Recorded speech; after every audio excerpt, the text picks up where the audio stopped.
teman-teman, saya akan mempresentasikan mengenai UTS Data Warehouse. Nama saya Jordan dengan NPM 1808137. Oke, soal yang pertama, apa itu data warehouse dan saat kapan data warehouse dibutuhkan? Jelaskan dan berikan contohnya. Data warehouse adalah sebuah sistem komputer untuk mengarsipkan dan menganalisis data storage suatu organisasi, seperti data penjualan, gaji, dan informasi lain dari operasi sehari-hari. Sebuah organisasi menyalin informasi dari sistem operasional seperti penjualan dan SDM ke gudang data menurut jadwal teratur, misalnya setiap malam atau setiap akhir pekan. Setelah itu, manajemen dapat melakukan query kompleks dan analisis, misalnya penambangan data atau data mining terhadap informasi tersebut tanpa membebani sistem operasional. Data warehouse dibutuhkan saat yang pertama pembuatan laporan. Pembuatan laporan merupakan salah satu kegunaan data warehouse yang paling umum dilakukan. Contohnya, sebuah perusahaan ingin mendapatkan laporan penjualan per hari, bulan, per tahun, atau jangka waktu kapanpun yang diinginkan. Yang kedua, Online Analytical Processing atau OLAP. Dengan adanya data warehouse, semua informasi baik detail maupun hasil summary yang dibutuhkan dalam proses analisa mudah didapat. Yang ketiga yaitu data mining. Data mining merupakan proses untuk menggali atau mining pengetahuan dan informasi baru dari data yang berjumlah banyak pada data warehouse dengan menggunakan kecerdasan buatan atau artificial intelligence.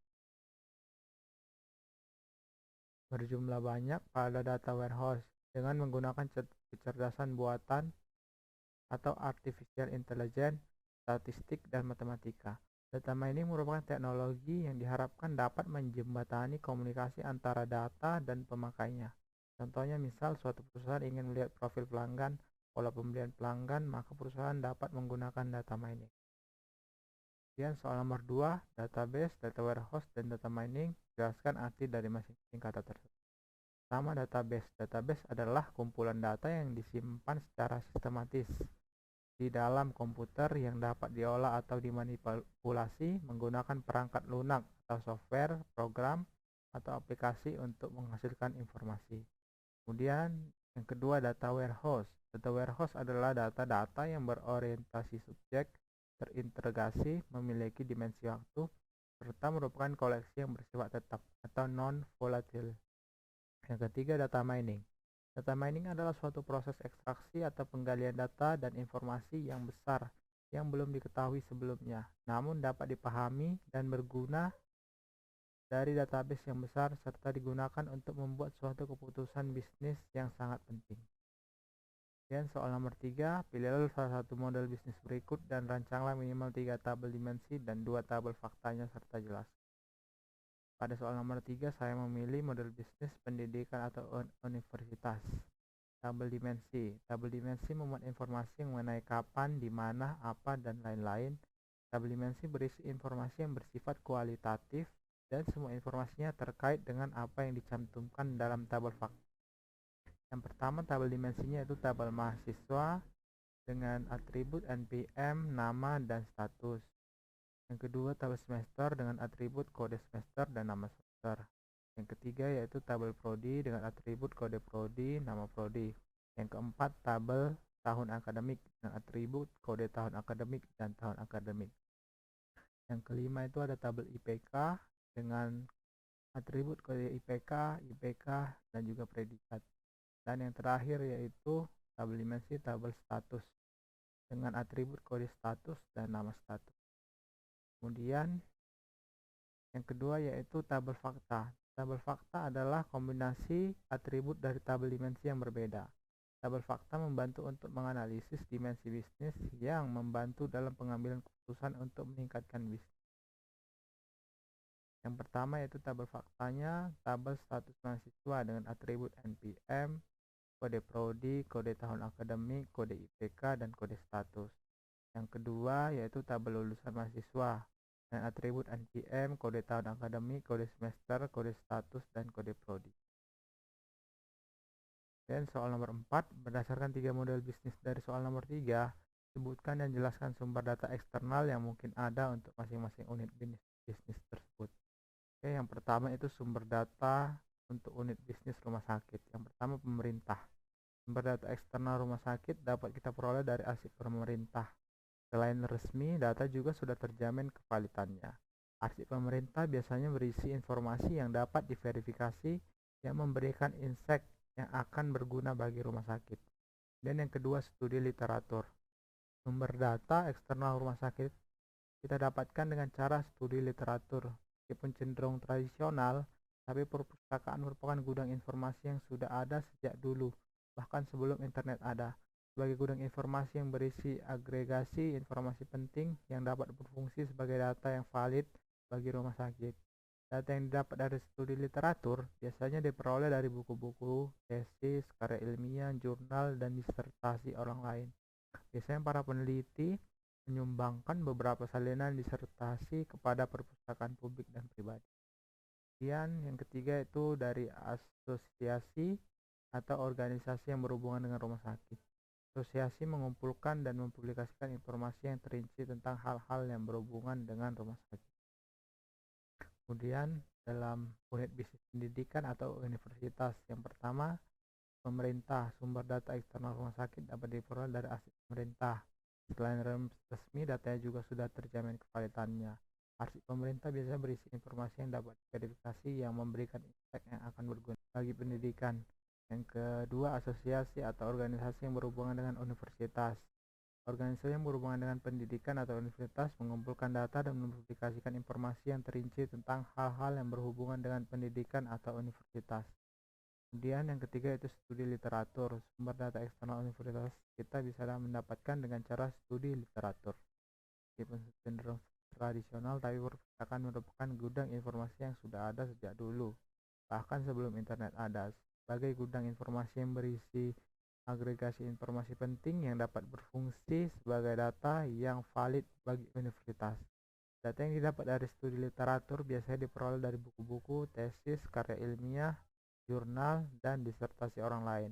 Biasanya para peneliti menyumbangkan beberapa salinan disertasi kepada perpustakaan publik dan pribadi. Dan yang ketiga itu dalam unit bisnis retail atau supermarket atau mall. Yang pertama itu sumber datanya dari surat kabar. Sumber data untuk retail bisa didapatkan melalui surat kabar yang berisi informasi mengenai retail.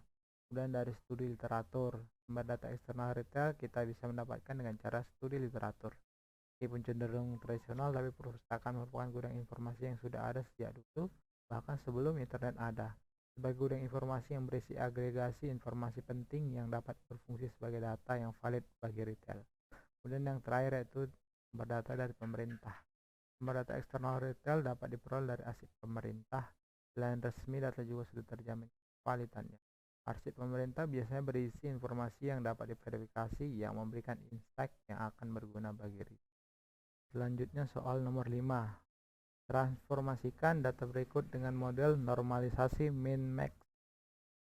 Baik teman-teman, kita akan menggunakan rumusnya yaitu V sama dengan V kurang min A per max A kurang min A dikali dengan buka kurung new max A dikurang new min A tutup kurung ditambah new min A, di mana V untuk yang pertama, angka pertama yaitu 450, kemudian max A merupakan angka yang paling besar dari data di atas yaitu 980.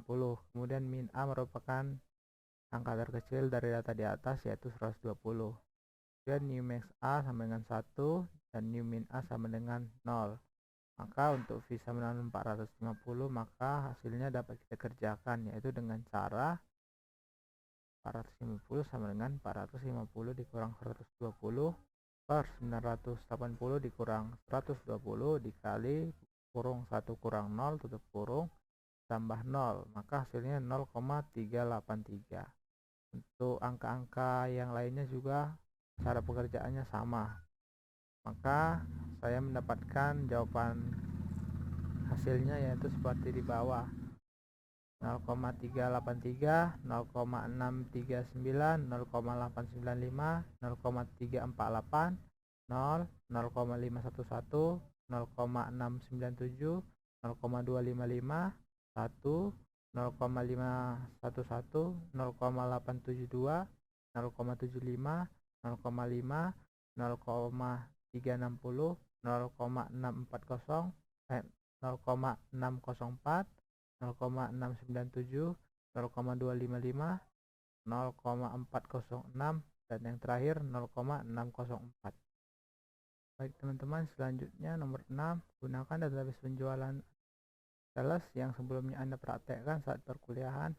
Carilah customer yang paling sedikit melakukan pembelian setiap bulannya dan paling banyak melakukan pembelian setiap bulannya. Baik teman-teman, di sini saya telah membuatkan query untuk customer paling sedikit melakukan pembelian per bulan dan juga untuk customer paling banyak melakukan pembelian per bulan. Oke, langsung saja teman-teman, kita hidupkan sum,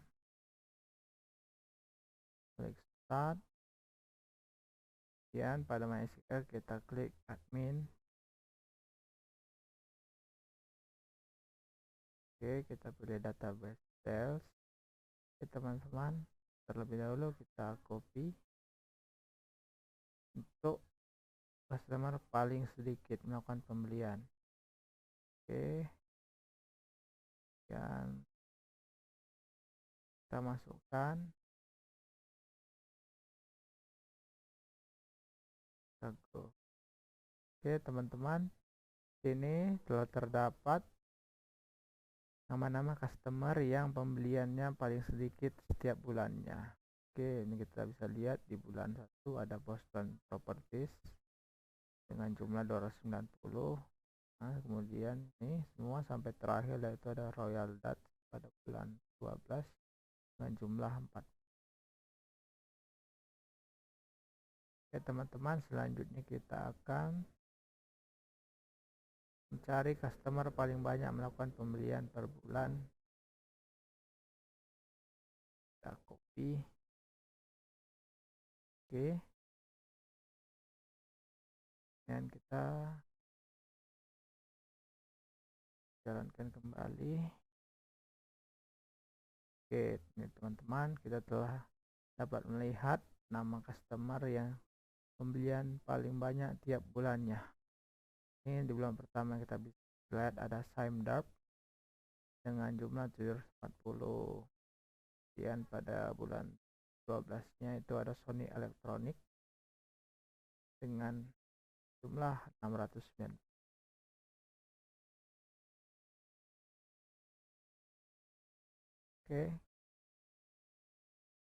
Oke teman-teman, sekian presentasi mengenai TS Data Warehouse dari saya.